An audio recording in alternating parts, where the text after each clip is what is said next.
அன்பான மீனராசி நேயர்களே, குரு பகவானை ராசி அதிபதியாக கொண்டவங்க. சுக்கிரன் உச்சமடையக்கூடிய ராசி அப்படிங்கிறதால அடிப்படையான பொருளாதார வசதிகளும் தர்ம சிந்தனைகளும் அதிகமாக உங்களுக்கு இருக்கும். தூய்மையான மனசோடு மற்றவங்களுக்கு உதவக்கூடிய குணம் கொண்டவங்களாக இருப்பீங்க. மீன ராசிக்காரங்களை பொறுத்த வரைக்கும் என்றைக்குமே பொய் இருக்காது, உண்மைக்கு மட்டுமே மதிப்பு கொடுப்பீங்க. காதலை பொறுத்த வரைக்கும் நேர்மையாகவும் உணர்ச்சி பூர்வமாகவும் நடந்துக்குவீங்க. எந்த ஒரு தவறான காரியங்களுக்கும் துணை போக மாட்டீங்க.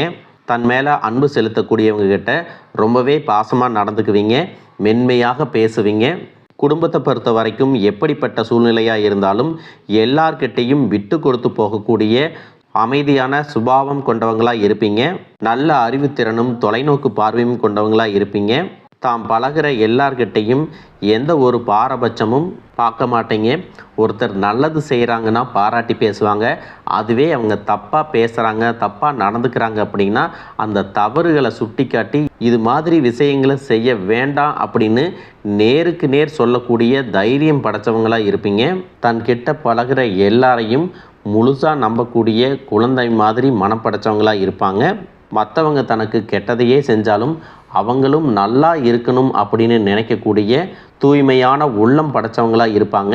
இப்படி சிறப்பான குணங்கள் இருக்கக்கூடிய மீன ராசி பூரட்டாதி நட்சத்திரம் 4ஆம் பாதம், உத்திரட்டாதி நட்சத்திரம், ரேவதி நட்சத்திரக்காரர்களுக்கு கிரக நிலைகள் எப்படி இருக்குது அப்படின்னு பார்த்தீங்கன்னா, ராசிஸ்தானத்தில் சூரியன், சனி, செவ்வாய், புதன் அப்படின்னு 4 கிரகங்கள் ஒன்றாக சேர்ந்து இருக்காங்க. குடும்பஸ்தானத்தில் சுக்கிரனும், சுகஸ்தானத்தில் குருவும், சத்துருஸ்தானத்தில் கேதுவும், போகஸ்தானத்தில் சந்திரனும் ராகுவும் இருக்கிறாங்க. இதன் காரணமாக பார்த்தீங்கன்னா மற்றவர்களை பற்றிய கருத்துக்களில் நீங்கள் எப்பவுமே கவனமாக இருக்கணும். நீங்கள் நல்லதுக்குன்னு ஒரு விஷயத்தை சொன்னாலும் அது உங்கள் மேலேயே தவறாக வந்து விழற மாதிரி இருக்கும். இப்படிப்பட்ட நேரத்தில் நீங்கள் நல்லதை செய்கிறதா இருந்தாலும் யோசித்து தான் செய்யணும். உயர்கல்வி தொடர்பான பயணங்கள் எல்லாமே உங்களுக்கு கைகூடும். சேமிப்பு தொடர்பான சிந்தனைகள் மேம்படும். நீண்ட தூர பயணங்கள் செல்வதற்கான வாய்ப்புகள் இருக்குது. ஆன்மீகத்திற்காக பார்த்தீங்கன்னா அதிகமான செலவுகள் செய்வீங்க. கடன் பிரச்சனைகள் படிப்படியாக குறையும். உடல் ஆரோக்கியத்தில் உங்களுக்கு கவனம் அதிகமாக வேணும். ஞாபக மறதி அடிக்கடி ஏற்படும். உறவுகளோடு இருந்த கருத்து வேறுபாடுகள் எல்லாமே நீங்க போகுது. கணினி மற்றும் இணையம் சார்ந்த துறைகளில் உங்களுக்கு முன்னேற்றமான வாய்ப்புகள் கிடைக்கும். திருமணமானவர்களுக்கு மகிழ்ச்சியான செய்திகள் கிடைக்கும். எதிர்பாராத பொருளாதார உதவிகள் எல்லாமே உங்களுக்கு கிடைக்க போகுது. வியாபாரத்தை பொறுத்த வரைக்கும் பொறுப்புகள் அதிகரிக்கும். உங்களுடைய உற்பத்தியை அதிகரிக்கிறதுக்காக புதிய புதிய முயற்சிகளை எடுப்பீங்க. அது எல்லாம் உங்களுக்கு நல்ல பலனை கொடுக்க போகுது.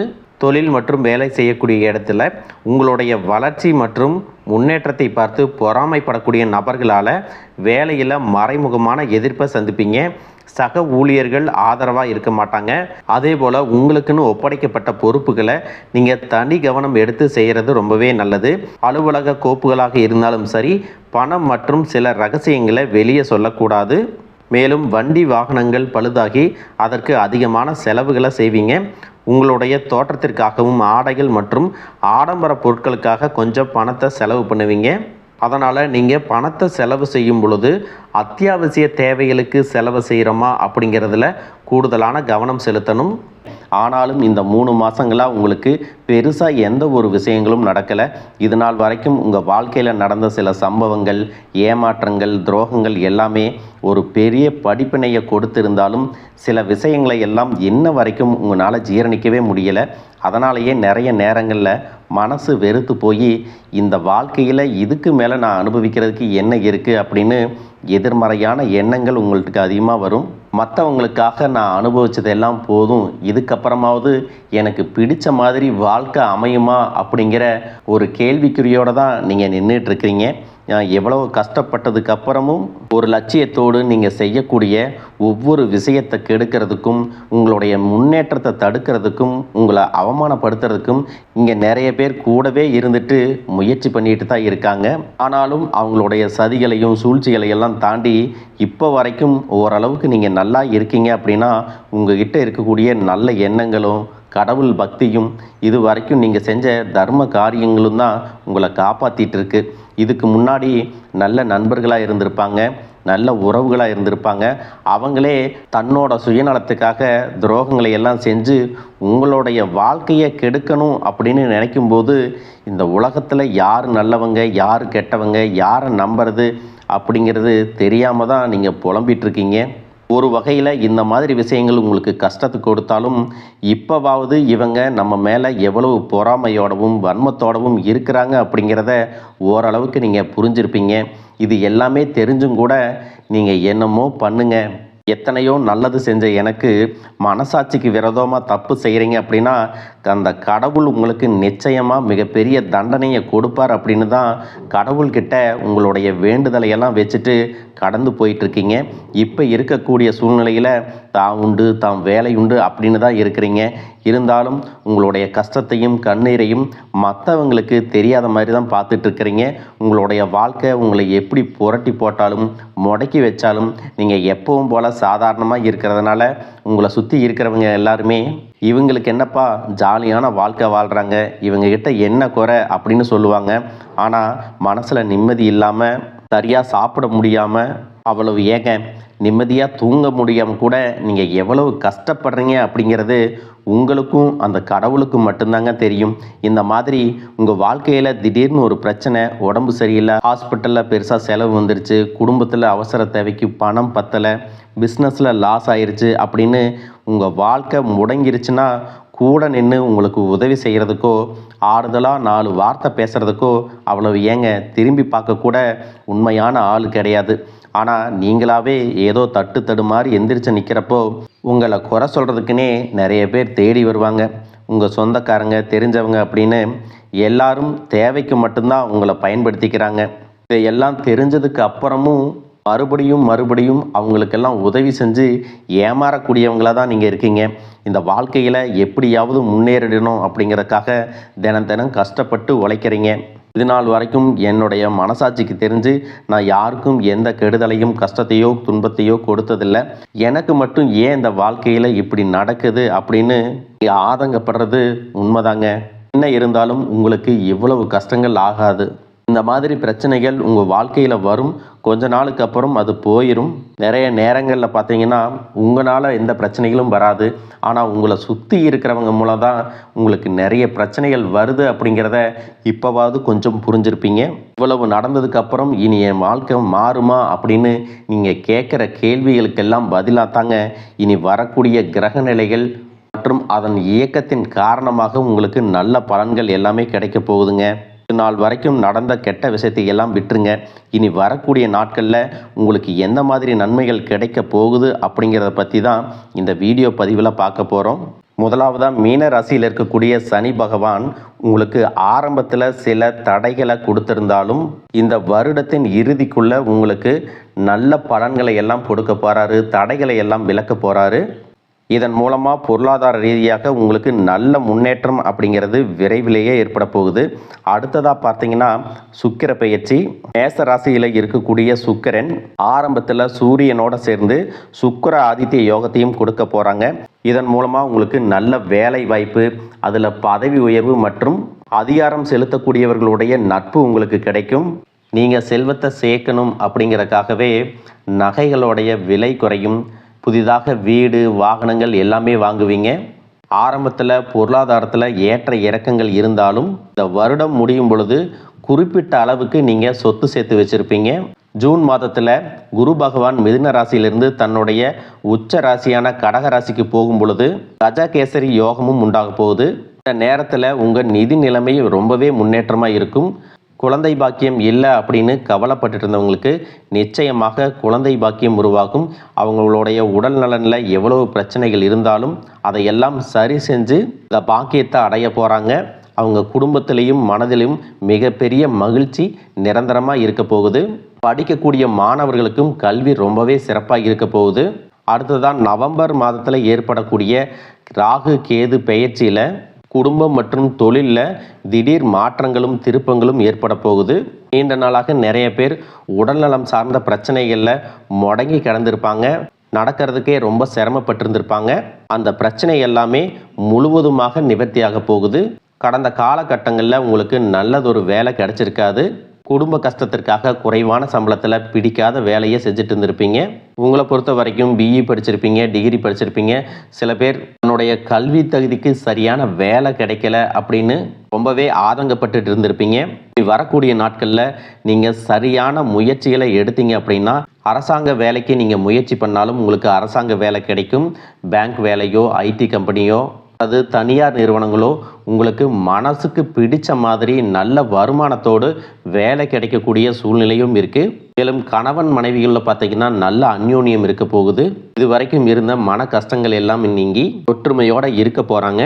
சொத்து மற்றும் பல பிரச்சனைகள் காரணமாக நீதிமன்றத்தில் ஏதாவது வழக்குகள் இருக்குது அப்படின்னா கூட அதுவெல்லாம் உங்களுக்கு சாதகமாக வரும். அதிலும் சொத்து விஷயத்தில் சனி பகவானுடைய பார்வை உங்களுக்கு நேரடியாக இருக்கிறதுனால சில தடைகளை கடந்து வரும் பொழுது உங்களுக்கு அந்த சொத்தானது நிச்சயமாக கிடைக்கும். அரசியல்வாதிகளை பொறுத்த வரைக்கும் புதிய பதவிகள் எல்லாமே தானாக கிடைக்கும். தேர்தலில் போட்டியிட்டு ஜெயிக்கக்கூடிய வாய்ப்புகளும் இருக்குது. இது வரைக்கும் நீங்கள் வேலை செஞ்சுட்டு இருக்கக்கூடிய இடத்துல சரியான ஒத்துழைப்பு இருந்திருக்காது. முழு ஈடுபாட்டோட வேலை செய்ய முடியாத அளவுக்கு சில பிரச்சனைகள் எல்லாமே இருந்திருக்கும். இனி வரக்கூடிய காலங்களில் உடன் வேலை செய்கிறவங்க மூலமாக உங்களுக்கு நல்ல ஆதரவு கிடைக்கும். சந்தோஷமாக அந்த வேலையை செய்வீங்க. வேலையில் உங்களுக்கு பண பலன்கள் ஏதாவது வராமல் இருந்துச்சுன்னா அந்த பண பலன்கள் எல்லாமே உங்களுக்கு வெகு சீக்கிரத்தில் கிடைக்கும். அரசு வேலையில் இருக்கக்கூடியவங்க சட்டத்திற்கு புறம்பாக எந்த ஒரு காரியத்திலையும் ஈடுபடாமல் நேர்மையாக நடந்து கொள்வது நல்லது.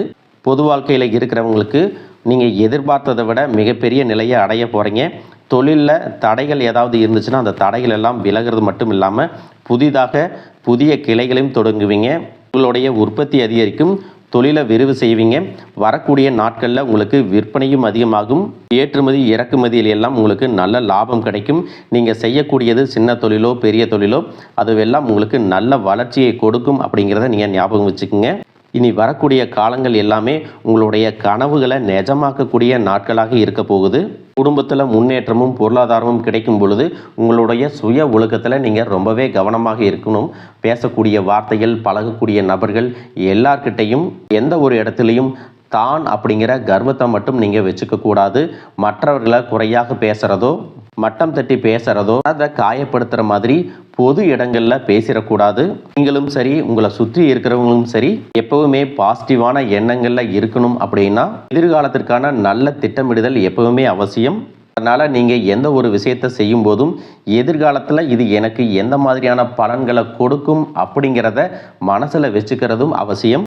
இதை நீங்கள் சரியாக செஞ்சுட்டு வந்தீங்கன்னா பெரியவர்களுடைய உதவி கிடைக்கும். உறவுகளில் இருந்த சண்டை சச்சரவுகள் முழுவதுமாகவே விலகும். புதிய நண்பர்களும் உங்களுக்கு உதவி செய்வாங்க. தொழிலில் ஏற்பட்ட நெருக்கடிகள் விலகும். பொருளாதார ரீதியாக நலிவடைந்த நிறுவனங்கள் மீண்டும் முன்னேற போகுது. மேலும் மேலும் உங்களுக்கு வியாபாரத்தில் எதிர்பார்த்த லாபம் கிடைக்கும். உங்களுடைய புதிய சிந்தனைகள் மற்றும் நேர்மறையான எண்ணங்கள் உங்களுடைய வளர்ச்சிக்கு காரணமாக இருக்க போகுது. கடந்த காலகட்டங்களில் திருமணம் பார்த்தீங்க அப்படின்னா நிறைய பிரச்சனைகளும் சிக்கலுமாக இருந்திருக்கும். அதிலும் ஜாதகம் சரியில்லை, சொந்த வீடு இல்லை, வசதி இல்லை, பெற்றோர்கள் சரியில்லை, அரசு வேலையாக இருக்கணும், இந்த மாதிரி எத்தனையோ காரணங்களை எல்லாம் சொல்லி உங்களுக்கான திருமணம் தடைகள் ஏற்பட்டிருக்கும். இன்னும் சிலருக்கு பார்த்தீங்கன்னா தெரிஞ்சவங்களாலையும் நண்பர்களாலையுமே திருமணங்கள் எல்லாமே நின்று போயிருக்கும். இந்த மாதிரி இடத்துல உங்களால் எந்தெந்த விஷயத்தை எல்லாம் சரி செய்ய முடியுமோ அதையெல்லாம் சரி செஞ்சுட்டு குரு பெயர்ச்சிக்கு பிறகு நீங்கள் திருமண முயற்சிகளில் ஈடுபட்டீங்கன்னா உங்களுடைய மனதுக்கு பிடித்த மாதிரியான நல்ல வரன் அமையும். குடும்ப வாழ்க்கை சிறப்பாக இருக்கும். உங்களுடைய வாழ்க்கை துணை அழகாக இருப்பாங்க. கை நிறைய சம்பாதிக்கக்கூடியவங்களாகவும் இருப்பாங்க. அதே நேரத்தில் வாழ்க்கை துணையை இழந்துட்டு இரண்டாவது திருமணம் பற்றி யோசிக்கக்கூடிய ஆண்கள் மற்றும் பெண்களுக்கு தன்னுடைய வாழ்க்கையில் வரக்கூடிய துணை, அவங்களுடைய பழக்க வழக்கம், ரெண்டு பேருக்கும் கருத்தொற்றுமை இருக்கா, மன பொருத்தம் இருக்கா, மற்றும் தேவைப்பட்டால் உங்களுடைய ஜாதகத்தை கூட ஒரு முறை நீங்கள் சரி பார்த்துக்கிட்டு இரண்டாவது திருமணத்துக்கு முயற்சி செஞ்சீங்கன்னா நல்ல வாழ்க்கை துணை அமையும். மற்றவங்க பொறாமப்படக்கூடிய அளவுக்கு நல்லதொரு வாழ்க்கையை வாழ்ந்து காட்டுவீங்க. காதலிக்கக்கூடியவர்களுக்கு சரியான புரிதல் இல்லாமல் போகிறது மற்றும் கருத்து வேறுபாடுகள் காரணமாக பிரிஞ்சிருப்பாங்க. இன்னும் சிலருக்கு பெற்றோர்களே காதலுக்கு தடையாக இருந்திருப்பாங்க. வேறு ஜாதியாக இருக்குது, நல்ல குடும்பமாக இல்லை, வசதி இல்லை அப்படின்னு ஏதாவது ஒரு காரணத்தை சொல்லி பிரிஞ்சிருந்திருப்பாங்க. ஆனால் இனி வரக்கூடிய காலங்களில் நீங்கள் உண்மையாக உங்கள் காதலை வெளிப்படுத்தும் போது அந்த காதல் கண்டிப்பாக உங்களுக்கு கை கொடுக்கும். வீட்டில் சொல்லும் பொழுது பெற்றோர்களே உங்களுடைய காதல் திருமணத்தை நடத்தி வைப்பதற்கான வாய்ப்புகள் இருக்குது. சிலருக்கு பார்த்தீங்கன்னா சின்ன வயசுலேயே தன்னுடைய வாழ்க்கை துணை இழந்திருப்பாங்க. சிங்கிள் பேரண்ட்டாக தன்னுடைய குழந்தைகளை கவனிச்சுட்டு இந்த வாழ்க்கையை வாழ்கிற மாதிரி இருந்திருக்கும். ஆரம்பத்தில் உங்களுக்கு இது போராட்ட காலமாக இருந்தாலும் தன்னம்பிக்கையோடவும் சுயமரியாதையோடவும் இந்த சமுதாயத்தில் வாழ்ந்து காட்டுவீங்க. சில போலியான நபர்கள் உதவி செய்கிறேன் அப்படின்னு உங்களை ஏமாற்றக்கூடிய சூழ்நிலையும் இருக்குது. அப்படிப்பட்ட நபர்களை நீங்கள் சரியாக அடையாளம் கண்டுபிடிச்சு அந்த மாதிரி நபர்களை உங்களுடைய வாழ்க்கையில் என்றைக்குமே அனுமதிக்கக்கூடாது. எந்த ஒரு எதிர்பார்ப்புகளும் இல்லாமல் எப்பவும் போல் உங்கள் கடமையை செஞ்சுட்டு உங்கள் வாழ்க்கையை நீங்கள் வாழ்ந்துட்டு வாங்க.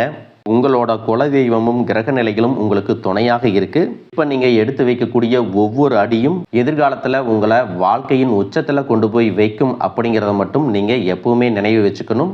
உங்களை சுற்றி நல்ல விஷயங்கள் கெட்ட விஷயங்கள் இந்த மாதிரி எல்லாமே சுற்றி நடந்து வந்தாலும் நல்ல விஷயங்களை மட்டும் எடுத்துட்டு நீங்கள் முன்னேற்ற பாதையில் போயிட்டே இருங்க. உங்களுடைய நல்ல எண்ணங்களுக்கு உங்களுக்கு நல்லதே நடக்கும். வாழ்க வளமுடன், வாழ்க பல்லாண்டு.